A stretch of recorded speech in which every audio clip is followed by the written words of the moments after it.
You ask Tiger to solve. This deals with linear equations with one unknown.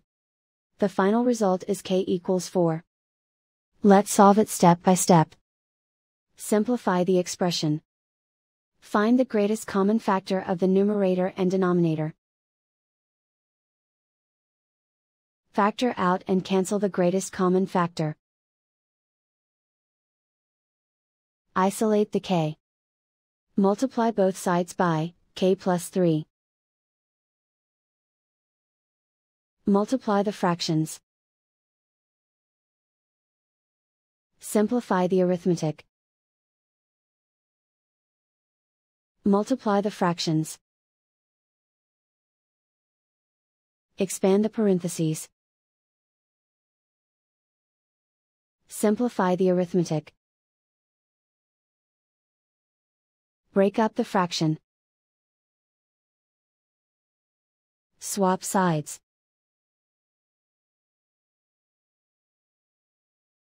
Group all constants on the right side of the equation. Subtract 12/7 from both sides. Combine the fractions. Combine the numerators. Reduce the zero numerator. Simplify the arithmetic. Convert the integer into a fraction.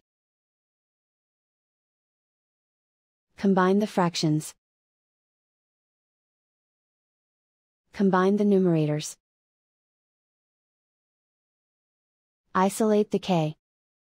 Multiply both sides by inverse fraction 7/4. Group like terms. Multiply the coefficients. Simplify the fraction. Multiply the fractions. Simplify the arithmetic. And so the final result is k=4.